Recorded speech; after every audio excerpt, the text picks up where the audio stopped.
Hey everyone, I want to welcome you to another episode of Live Boldly with Sarah. And I'm not on a mountaintop, I'm in my car. This is a complete first for me. As we all know, I love to follow my kids and their sports and what they do. They come first. And so I'm going to go watch my son's water polo match right after this. And it's perfect timing to have Vienna Pharaon on the pod because we're going to be talking family systems and everything. So I want everybody to go grab your journals. This is going to be a great conversation. So thank you for Yeah. coming on.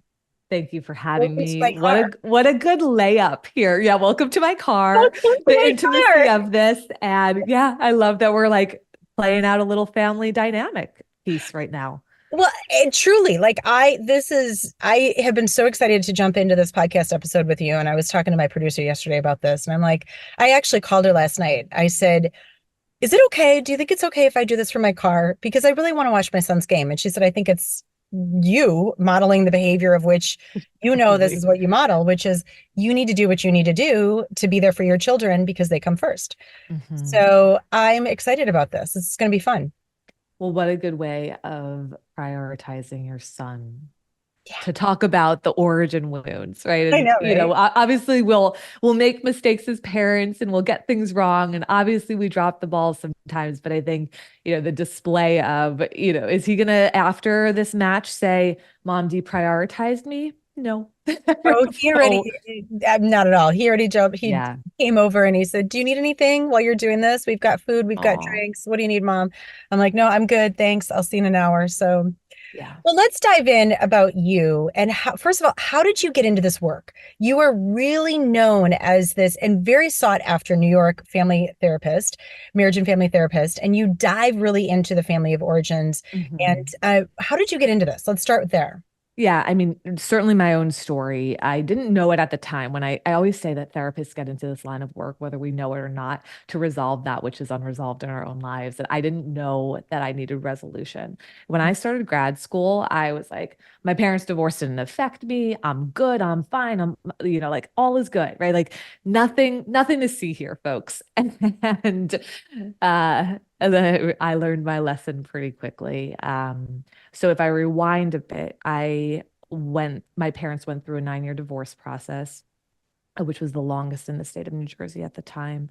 I'm an only child. I witnessed a lot. There was a lot of psychological manipulation, gaslighting, paranoia, emotional flooding, highly conflictual relationship and divorce process that played out. And I always say my parents were crashing and burning at that time, right? They were barely keeping their heads above water. They were really consumed by what was happening.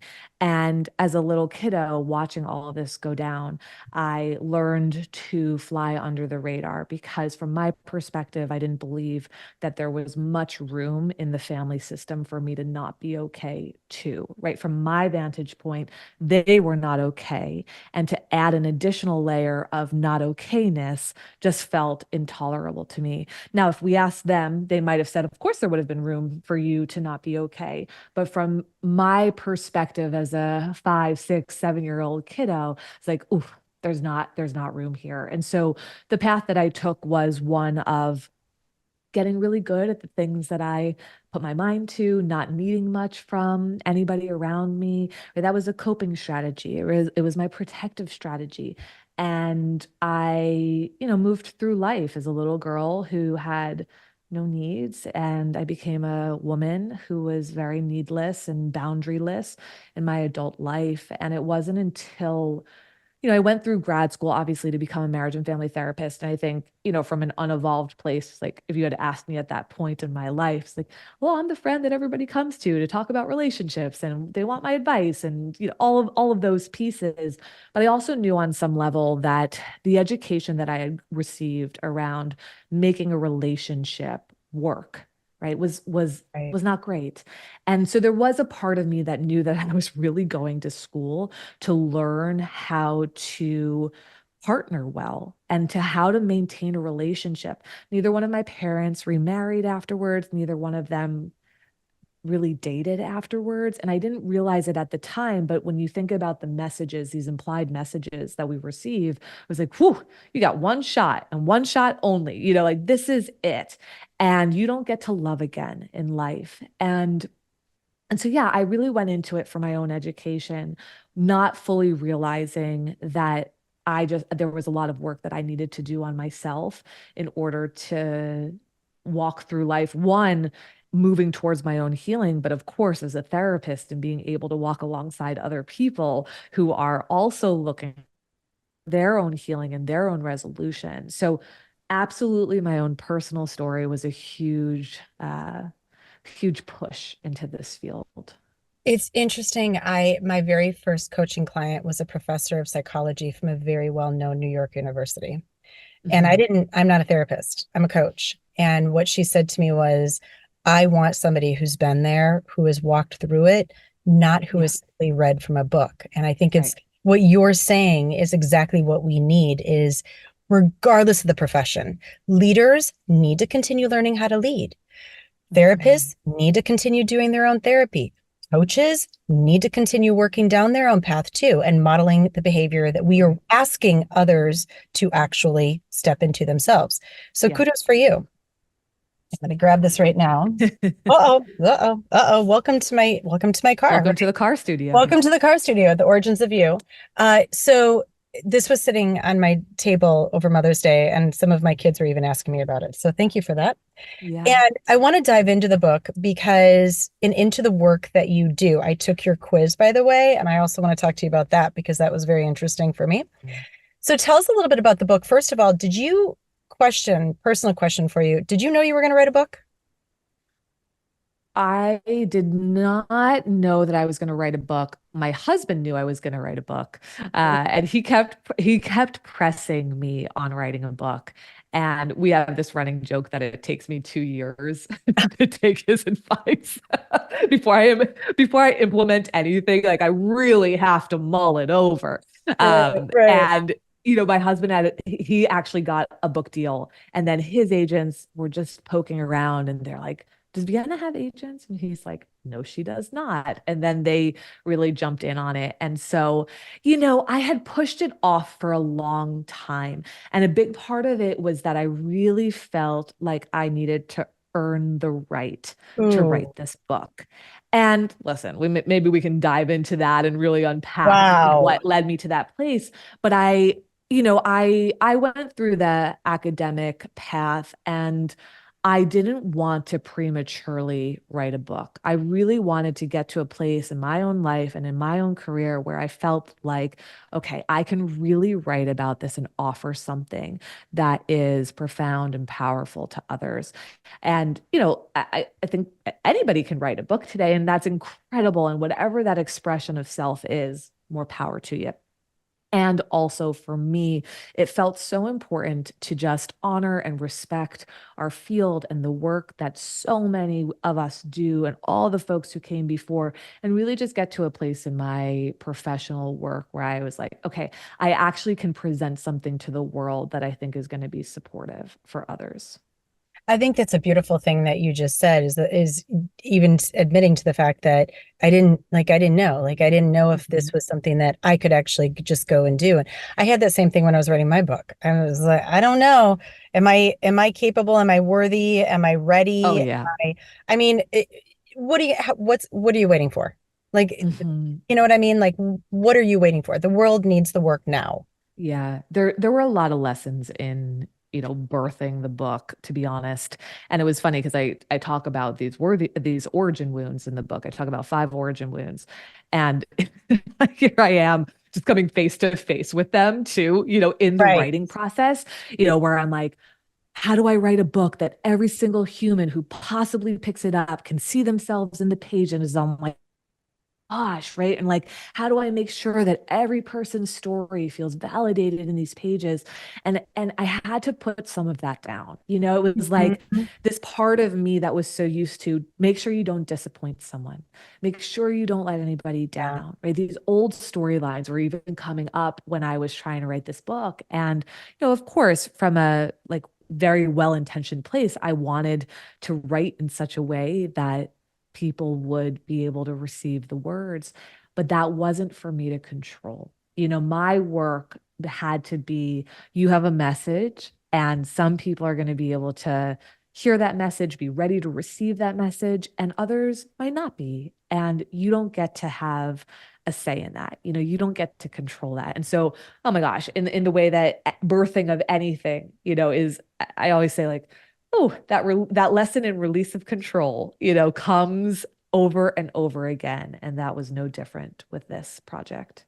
Well, it's a beautiful book. Let's dive into it because it helps me a lot too already. So thank you. And I've done a lot of work in reading already myself. Tell us Yeah. a little bit about the book itself and the framework as well. I want to dive into the framework so people have and can walk away with certain things that can help them. But tell us a little bit about it. Yeah, so I really take the approach of writing through storytelling, which for me is so important. It's one of the best ways that I learn, and I think it's one of the best ways that other people can learn too. Because sometimes when you're being spoken to directly, especially about this type of material, oh, those blocks can come up, that resistance can come up. But when you're reading about somebody else's story, where you can see a part of yourself in them, or you can see a part of your partner in them, or a part of your mother in them, or a part of your adult child in them, right? Like, then it can be a little bit more palatable. And I also think that beautiful storytelling is just such a way to pull people into the emotional experience of things. And so, yeah, I do a lot of storytelling, a lot of my own, and a lot of the clients that I've worked with along the way. A lot of hours of therapy that I've logged, over 25,000 hours of it. And when I sat down, I knew that this book needed to have some structure to it. And it couldn't just be like, okay, like, let's just talk about the human experience without there being some kind of a framework. So I remember sitting down and kind of scribbling down, like, what are all of the possible wounds that humans can have? I'm like writing all of them down. And then finally I was able to synthesize in such a way where I could narrow it down to five, which really feels like it holds the human experience, which Mm, is the worthiness wound, the belonging wound, the prioritization wound, the trust wound, and the safety wound. And I use the language wound. I'm going to say this here up yeah. front because I think we often hear the word trauma being passed around right now. And what I notice with folks is that they check themselves out of the conversation if they don't feel like they've had trauma, or they don't feel like their life compares to some of the people that they know who had it way worse than them. And this book is meant to invite you into this experience of identifying that, like, hey, guess what? We all have wounds. And I Mhm. think when we use that word wounds, I always thought about it physically first, like as a kid when you scrape your knee and it starts to bleed, and then you clean it up and you put a band-aid over and you let a little air get in there and it scabs over, and but we've got a bit of a physical wound there, and then you rub up against it, you hit it on the side of a table, boom, the scab falls off, it starts to bleed again, right? Like, oh, that thing. But what about it emotionally? Right. Right? And that's what happens is we all have wounds. You don't get out of life without them, right? And some might argue that we all have trauma. I'm not going to argue that right now, but I will argue that we all have wounds, meaning that we have experiences in life that make us question our relationship with our own worthiness, our relationship with our sense of belonging, whether it's in our family or a friend group, the world around us, our relationship with feeling like a priority to the very important people in our lives, the relationship to feeling a sense of trust with the people in our lives, or our relationship with a sense of safety and security. I haven't met a person who hasn't rubbed up against one of these, if not multiple, if not all, at some point in their lives. Right. And so if Yeah. you're out there, let us know. Right. But I haven't met that person yet. And you can have had a beautiful childhood. You can have great parents. You can have fantastic caregivers, but it doesn't change the fact that somewhere along the way, right, that like something happened Mhm. that let you down, that impacted you and changed the trajectory. And that's what we're looking for to be able to identify. It's not a wild goose chase when people are like, why do we have to go backwards to go forwards? And like, why do we, I'm scared about opening up Pandora's box, or they did the best that they could, or they were so much better than their parents were to them, or, right? There's so many reasons why people don't want to do family of origin work. And those explanations and rationalizations, I think, to some degree, are a distraction away from us being able to acknowledge and honor our story and our pain. We get into this place of wound comparison, is what I call it in the book. So and so has it way worse. I feel so foolish complaining about XYZ. I ought to just be grateful for what was sacrificed. And I think we have to be able to hold this space of the both and that says, maybe my caretaker did actually sacrifice an incredible amount in their lives for me to have the opportunities that I do have. And also, if I felt deprioritized in some way, or if I felt like it was hard to trust their word, that there still needs to be room for me to acknowledge and name that, and to really connect to the impact that that has left me with and how that is still playing out today. So, sort of high level, when I think about the book, I often say, if you are someone who has an unwanted pattern in your life right now that you can't shake, whether that means I keep promising myself that I'll set the boundary, but then when it comes to it, I just struggle to set the boundary, or it means I keep pursuing emotionally unavailable people when I'm dating, even though I know I really shouldn't, and I'm so pissed off at myself and I'm not going to do that again, or that conflict, the way that I show up in conflict, I'm never going to do that again. I keep trying not to. And then every single time we get into conflict, it's the same old thing over and over again, right? Like, can be very well-intentioned human beings. And if we have unwanted patterns that we can't just shake, then it's letting us know that something from the past needs your attention.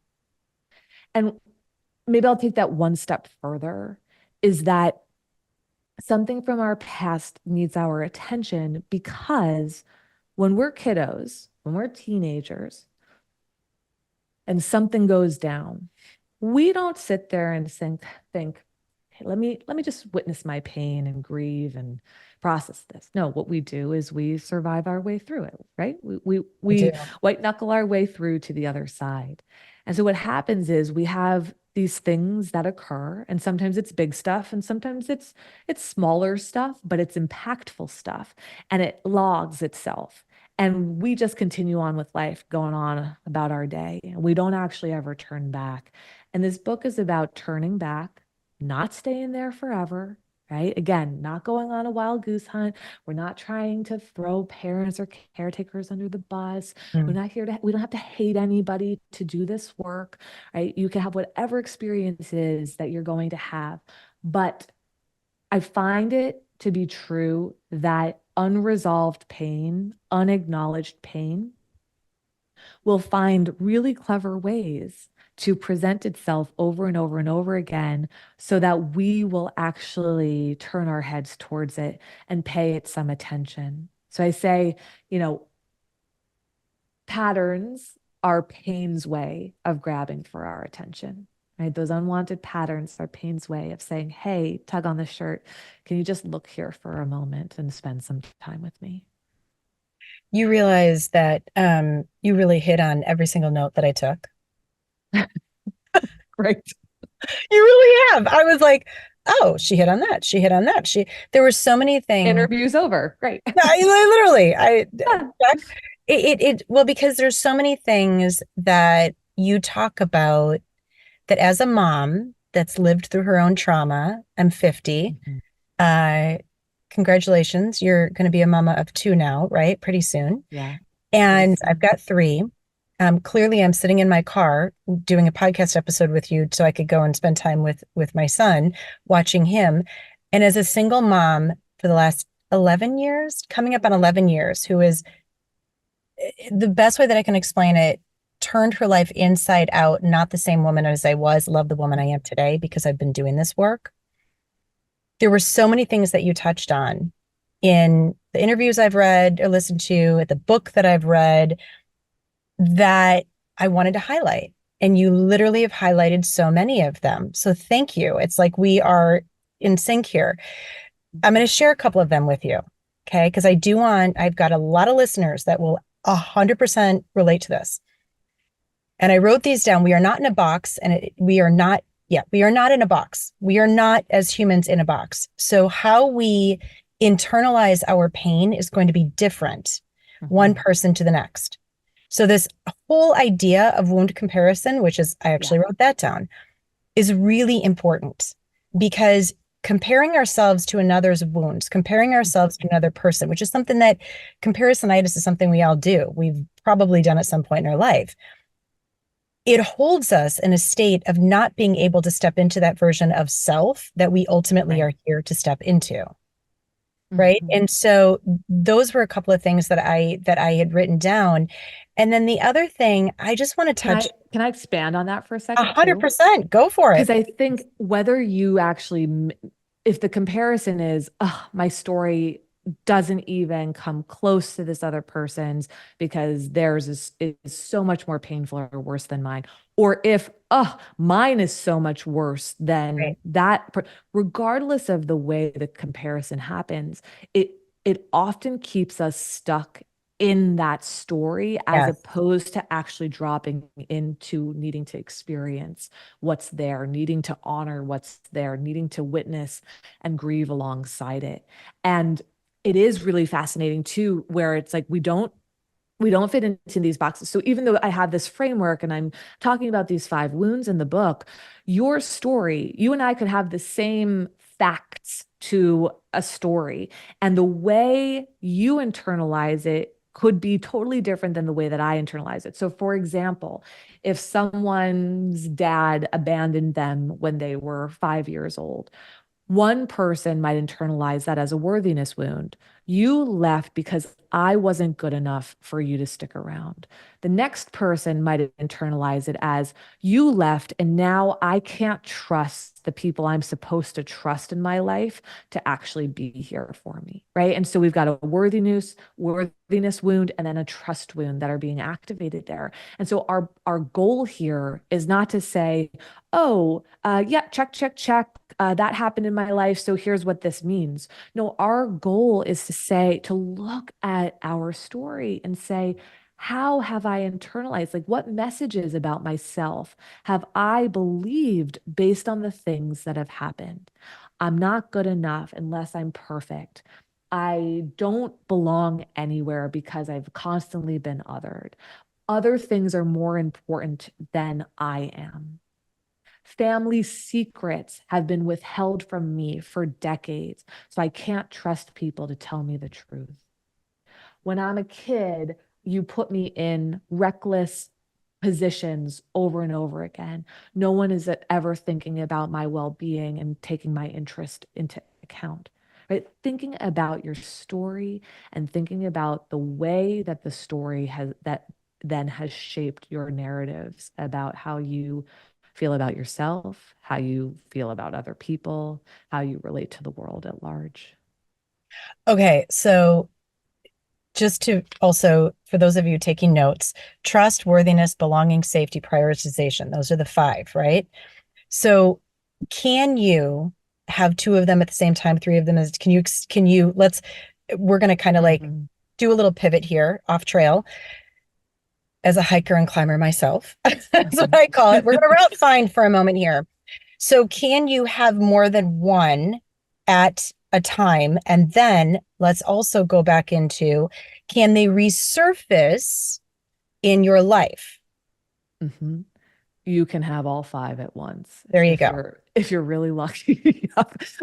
Right? It's like I've had so many people send me messages who are like, "Hey, is it possible that all five could be present?" I'm like, "It can be." Can't And be. yes, Lucky right? It's like you. absolutely. Um, and listen, are we more likely to have one or two that are really big ones and strong ones that we really Right. come in contact with more? Yes. But there's also a lot of like elbow rubbing with them. So for example, trust and safety often go really hand in hand. Like it's really hard to have trust without safety. You know what I mean? Right? It's like if Because there's a I've got safety wound, safety. yeah, right. Right? It's And like if there's trust. a safety wound, there is almost always a trust wound. If Yeah. there's a trust wound, there's almost always a safety wound. Worthiness and prioritization can sometimes rub elbows too, where it's like, which one is it? It's like, yeah, they all are really close to one another to some degree. And so it's really about each of us being able to say, no, no, but this is the story that I tell. Right. Listen, I can sit here and say, where's a worthiness going to come from? So if you're listening to this and you are a perfectionist, a performer, a pleaser, the comic relief, like hands up, it is likely that you touch a worthiness wound. It's also true. I think I wrote this in the book. I'm like, as I'm sitting with the worthiness wound, I'm like, I think every human rubs up against a worthiness wound at some point in their lives, right? Like I don't know if we come out of this world unscathed without ever questioning our worth and our value as a human being, without needing to be performers and pleasers for others. But if you grew up in a family system where love was conditional, right? Like where connection, closeness, praise, validation, affirmation, peace, calm in the family was based on the conditions of you bringing home straight A's, you being an excellent athlete and scoring a hat trick. And if you didn't do it, then dad wouldn't talk to you for whatever, Mhm. a couple of days, right? It's like your presentation is the thing that gets you what it is that you want. Right. Right. So whether that is love, connection, presence, etc., it's like when you are learning that in your family of origin, then you're learning to operate in the world in this way that shapes this pleaser and perfectionist and performer part of the self that says, I am valuable and worthy as a human when I am successfully doing those things. Yeah. Yeah. So mine, I'm just gonna, for Go those that for it. can't, figure that out already, mine was safety. People know my Mhm. story. If you don't, well, you can read the book.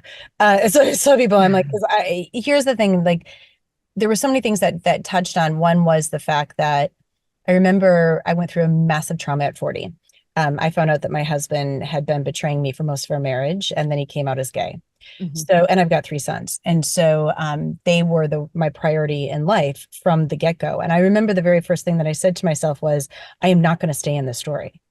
Like, I don't want to stay in this story because one of the things that I know you've touched on as well is being the victim, right? And staying in that victim space.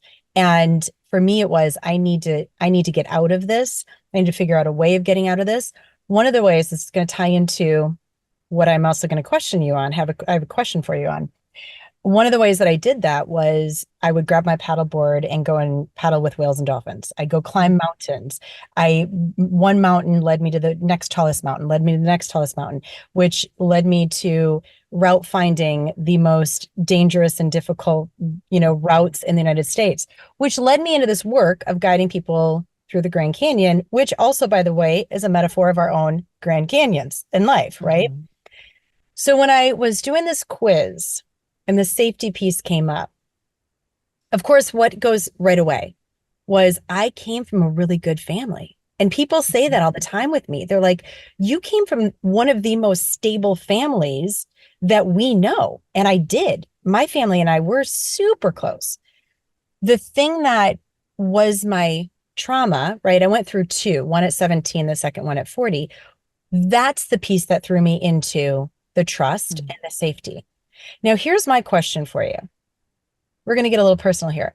I sat with this and I was like, I wonder, because this is what I do, I start to reflect. I wonder if a part of my going out into the mountains, my adventuring, was also finding my own safe place, my own self trust, that Mhm. then I didn't have to stay the victim in this space, but I could become the warrior on the other side. Mhm. It's interesting the way that you were describing it is finding these routes that are quite risky, which we could actually say maybe puts your safety Mm-hmm. into question. And I imagine that you are someone who,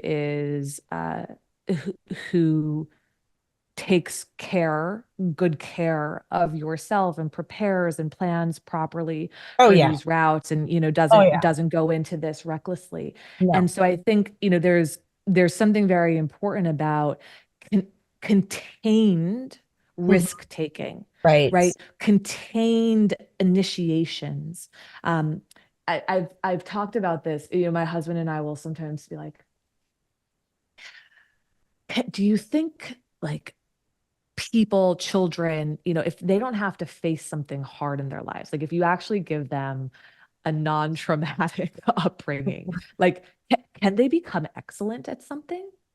And we had those conversations and we're curious about it. And I think one of the things that come to is that we have to meet our edge at some point in Yes. life. We have Wait, to. can you please say that again? We have to meet our edge at some point in Yeah. Right? We have to meet our edge at have some to. point in life. And I think edge is actually the really important piece, but is it reckless and unsafe and harmful versus contained and more of Yes. an initiation? And I think what you're describing is your own initiation into finding self-safety and self-trust versus some of the previous scenarios in your life where it was more traumatic for you. We don't need traumatic events to become exceptional in this lifetime, Right. right? We need initiations. We need to meet our edge. We need to go through hard things. Certainly, I don't. I don't know what life would be like to not go through a hard thing ever at any point, right? Like when we go through hard things, that puts us face to face with something. But to go through a hard thing together with some, and to make it to the other side, right, is the thing that is so powerful and profound in our lives. And yeah, I think that separation between it being something that is survival, right, versus something that is chosen. I always say that the practice and healing is from going from a place of survival to a place of choice. Yes. Yes. And to get to a place of choice means that I do need to make some contact with the pain that I hold and store and carry. And I do need to spend some time witnessing it. This is not the same as re-traumatizing yourself, right? Right. But I need to spend some time witnessing myself, witnessing my pain, witnessing my story. I don't think healing happens without witnessing. And when we witness, then we come face to face with our authentic expression of emotion, which is where our grief is. And when we do that, Mm. it expands the Mm. pause, right? We know, I think a lot of people are familiar with this quote that is attributed to Viktor Frankl, which is about like between stimulus and response, there is a space, right? Right. And Right. in that space, okay, that pause. Okay, it expands, right? That's where our freedom lies, he says, right? And so when we are doing this work to witness and grieve and acknowledge instead of minimizing it or distorting it or rationalizing it or explaining it away or creating some other story about it, right? When we actually sit in the space of the pause and do that witnessing and grieving work, what happens is the pause expands. And when the pause expands, then we have an opportunity to step into choice. And when we have an opportunity to step into choice, then we get to pivot. Going back to your original question, because you had asked me too before, and I didn't answer the second, which is, okay, you were talking about patterns. Does it show back up again in life? Heck yeah, it does. Yes, it And does. it'll keep on showing up over and over and over again, right? Until there's something that we are able to address. And when I talk about the pivot, because I take people through like a four-step origin healing process, which is the acknowledgement of the wound, which is the witnessing, which is the grieving. And then the last part is the pivoting, right? Mm. And a lot of times people want to jump to the pivot. I'm just going to do it differently. Good luck with that. If you can do it, great. Okay. But if you're like, I'm just going to jump over all this stuff, I'm going to just do it differently. Well, Yeah. when that's not working, we've got to go back to the other steps, right? The pivot where we can do that successfully, right? That is where choice enters the room that says, oof, I understand why I am feeling activated right now, or oh yeah, I got that like little ping and that didn't feel very good, and nor my old self would have been passive aggressive. But instead, because I don't need to be self-protective in this moment anymore, because because I've brought so much of my origin story into my conscious mind, because I have done a lot of this healing work, I can actually choose to communicate to you clearly right now. Or I can actually choose to set the boundary. Or I can actually choose to voice the thing that I normally wouldn't voice. Whatever it is, fill in the blank. And that's where the pivot happens. Ah, I recognize that this person is emotionally unavailable. I've spent a lot of time with my worthiness wound and realized that I overstay in relationships, or I try to prove my worth to people who are not available for a relationship. But if I just keep trying and staying and showing them how great I am, maybe I'll get them to change their minds. No, instead, when I spend time with my worthiness wound, even though there might be a part of me that is attracted to this person, or they're really intellectually stimulating for me, or I'm able to choose differently in that moment. And that's where the pivot happens. That's where we start to break patterns. And it's not 100% successful all the time. Like I slide back into old ways and old patterns from time to time. Like our bar is not perfection, right? Our bar Right. is doing it slightly differently than the way that we've done it before. And that's the beauty of this work. So there's so many other things that you've touched on. One of the things that I think about with my own kids, because many of my clients are moms, dads, a lot of people that listen to this are parents or caretakers.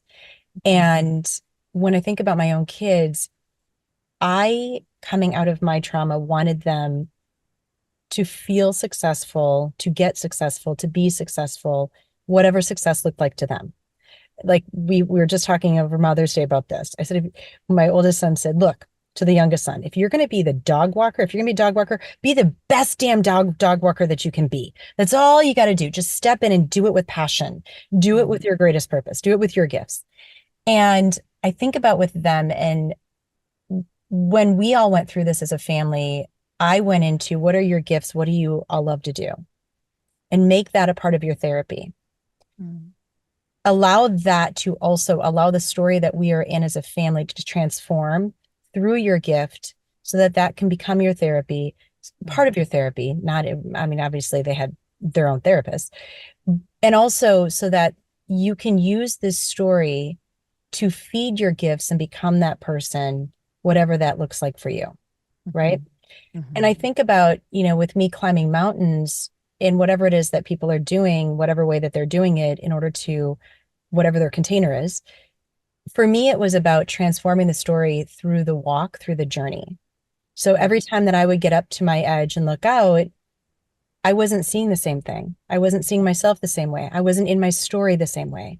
I was, and this goes into science with the brain, right? The neuroplasticity. You can rewire your brain. You can create new neural pathways. So every time that I got off the trail, every time that I got off the route, every time that I got out of the canyon or off my board, I wasn't the same person because I wasn't viewing my life or myself in the same way, which I think is the most beautiful testament. And hopefully my hope is that that gives other people hope that mm. wherever you're at right now in your pain pattern, you can literally shift it. Your brain Right. does not have to stay the same way. You don't have to continue to be in your story. You don't have to continue to be in what I called an awful lot. That was my like feeling like I was in my own tunnel being pulled down. Right. Yeah. Yeah. And I want that to be a foundation for wherever everybody else is. Mm, That's it. Just allow mhm. yourself, just remember, you are not that. You are so much more. You are so Yeah. much more. Yeah, yeah. I mean, it's incredible what your journey has led you to, and I think I've lived it myself, but I've also had the honor of working alongside so many people where I get to see change actually happen. It's like Yes. I can very confidently say that change can happen, but change can also not happen, right? Right. When we are stuck, and I think what you were describing about like it's a new path quite literally every time. It's a new, even if you're walking the same path or hiking the same path, right? The leaves are different, the sunrise is different, the animals you might see are different, right? Like what you notice about one tree or the sky is different, right? It's like there is change that is all around you constantly. But when we're seeing the same thing over and over and over again, or if we're holding on to a story, right, clinging to something, then it's really hard to believe that change can happen, Yeah, right? it's Yeah. so true. It's so Yeah. true.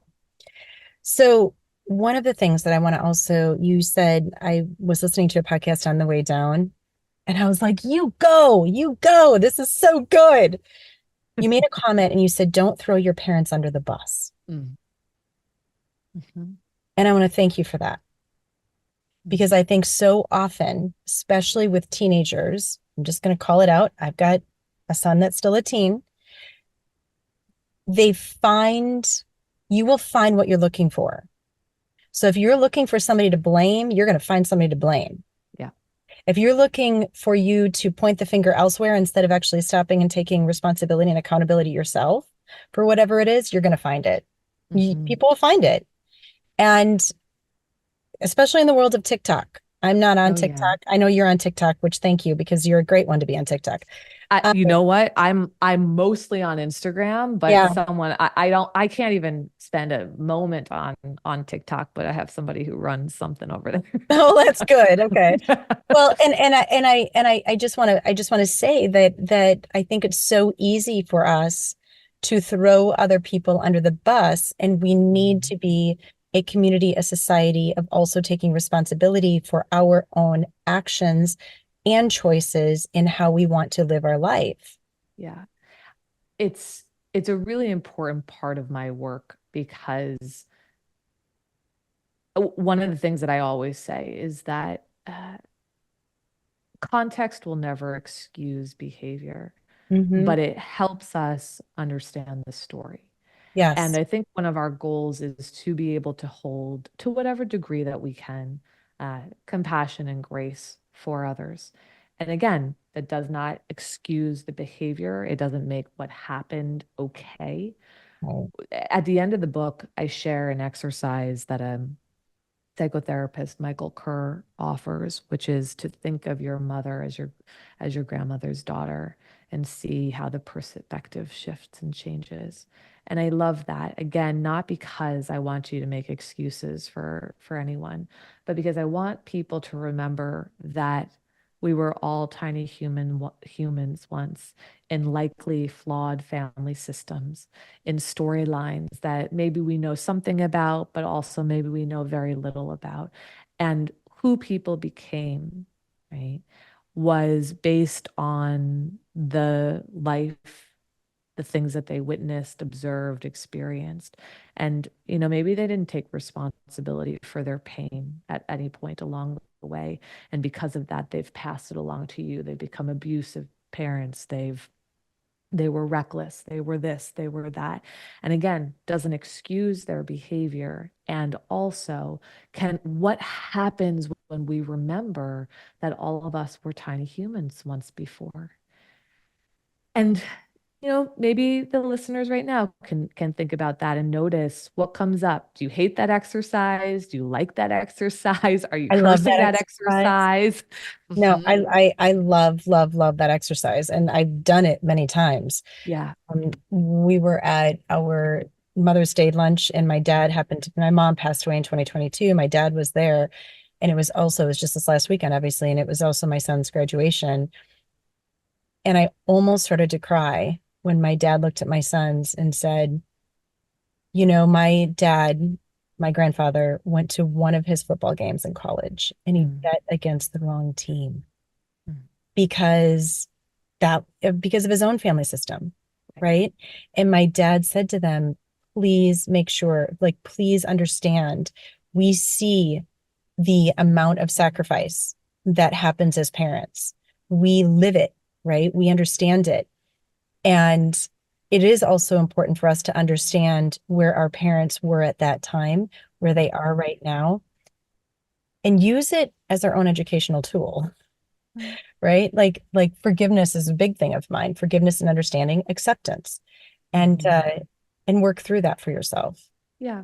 And it doesn't mean that you have to be in relationship with people. It doesn't mean that No, you not at have to, all. right? It's like, but there's just something about, like, and to your point, right, that at some point we have to take responsibility for our healing.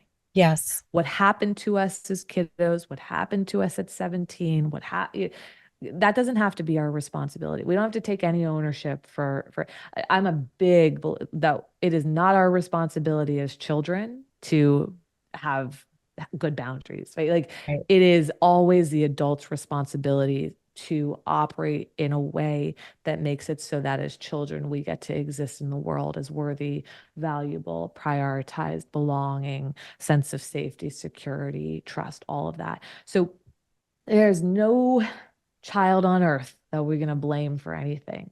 Right. And we're Right. all adults here now, sitting here, Right. having this conversation, listening to this conversation. And other people are not coming to whatever, save it, do the work, etc. for you. And Mm. if we were sitting around waiting for your parent to your adult your aging parent, you as the adult child, to change, to acknowledge you, to apologize, to, ooh, I get it. I get it. I understand that desire and that urge, right? As humans, we want that acknowledgement. Can't you just connect to what my experience was? But when we outsource that to others, Mm. then we stay trapped. Mm. And so there's Mm. again, that piece of responsibility, which is, of course, I want the person who, hurt me in this way to authentically come to me and say, oh, wholeheartedly, I'm so sorry. I Mhm. see where I dropped the ball, or I see this part of myself that I didn't understand before decades ago when this is what was playing out. Oh, would that feel like a balm? Absolutely. That'd be so nice. And listen, for some folks, that is available. We have parents who are doing some of their own work. They're able to apologize, they're able to come forward in that way. But most of the time, that's not what's going to happen. And so Yeah. when we're waiting for somebody else to do something to release us, we're going to be waiting for a very long time. Oh, that was good. You have some good, like mic drop, Mic drop mic moments. drop, Yeah, mic but it's drop. but it's It's so true. true. It's so Yeah. true. So let's, looking at time as well, let's go into the framework that you also present. Can you give Mhm. us a high level 30,000 foot view? And also, if you have your favorite journal prompt ever to help Yeah. people. Okay, so high level, meaning the origin healing practice. Yeah. Yeah, Yes. right. So, and to some degree, we touched on it a little We've bit, which touched is on it. Yeah. nice, which is good because I think maybe I gave you a little bit more before. But yes, the origin healing practice is about acknowledging your wound Yes. or your wounds or all Yep. five of them, wherever you fit. Wherever you are. Um, and again, it's that like turning towards. And the book, I think, does a really beautiful job, a nice Yes. invitation, holds you nicely. You get to go at your own pace as you start to address some of this.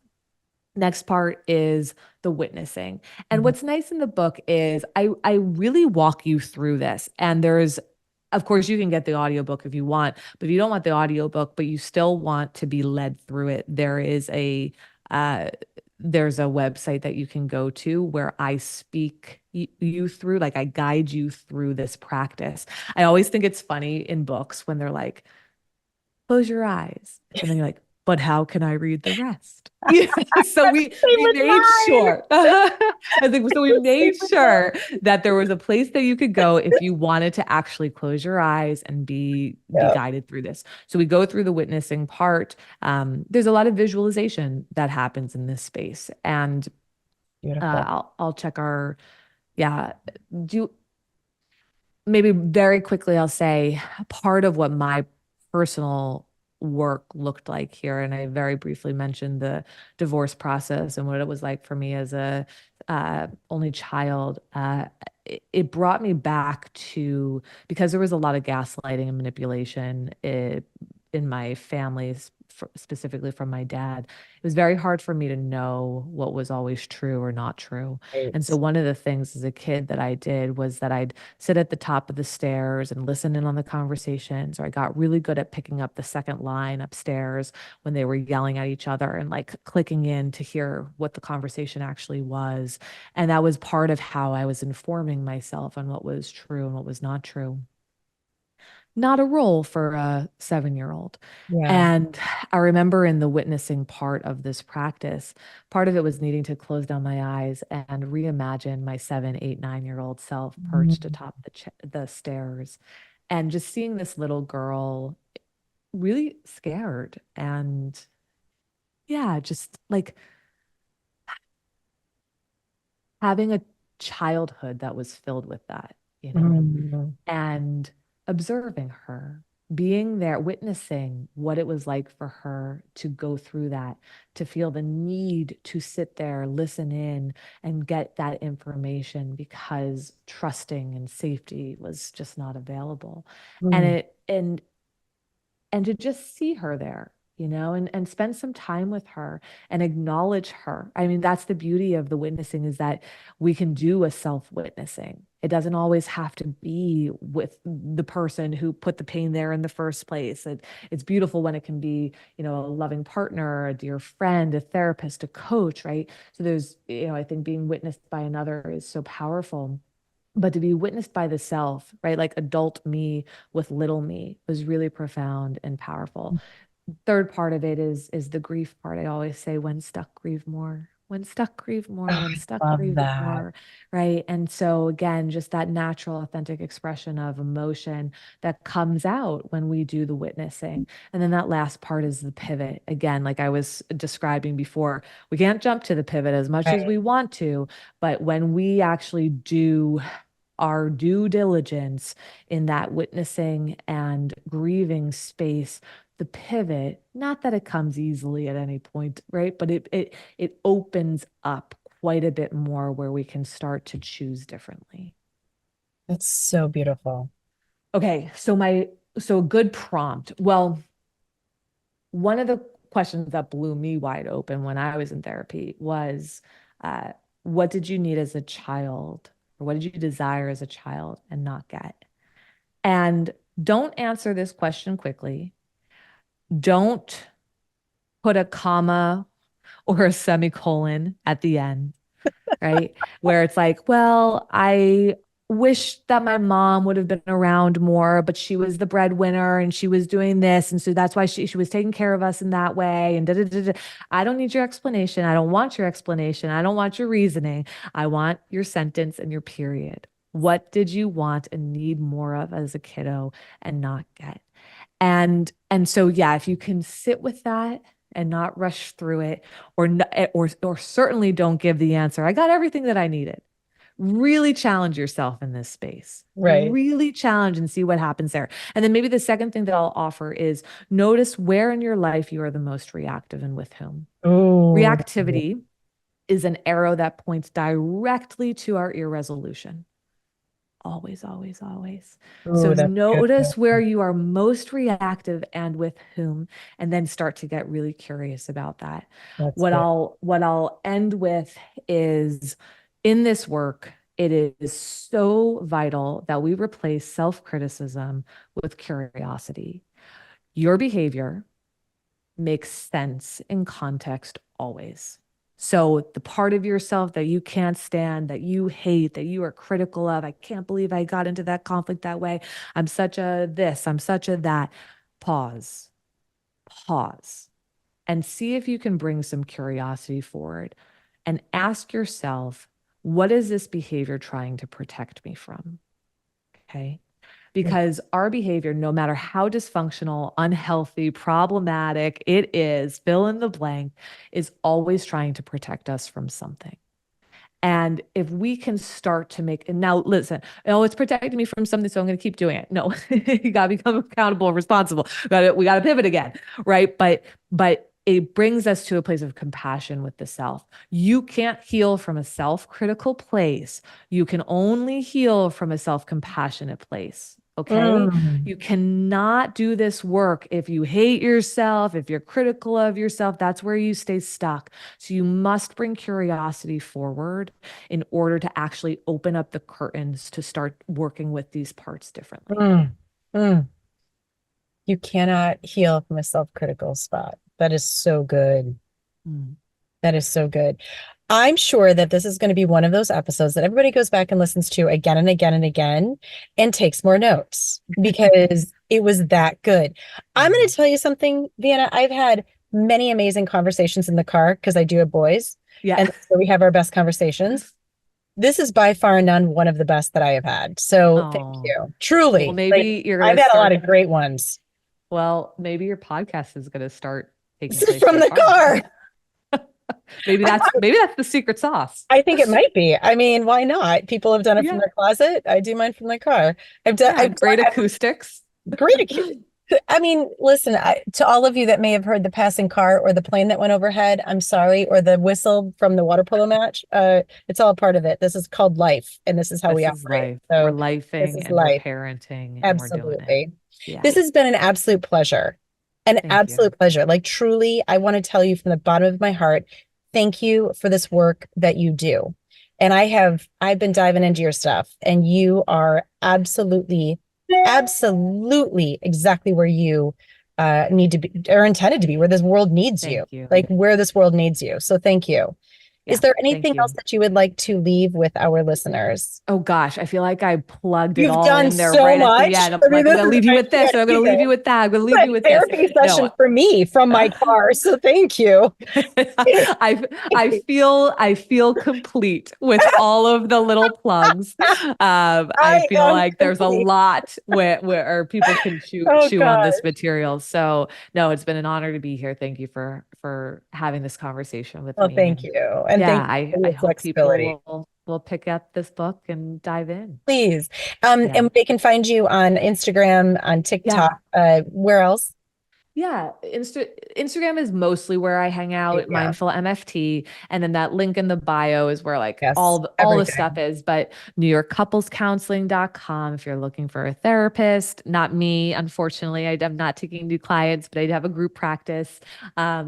And Pharaon.com. But yeah, the book is, wherever books are sold and wherever you like to buy them. You can grab a copy of The Origins of You. And yeah, just so happy to be in conversation with you and connected with all the listeners. Thank you. You have been an absolute wonderful interview. So I appreciate Thank it. you. Yeah, Thank you, my dear friend. of course. Thanks for having me.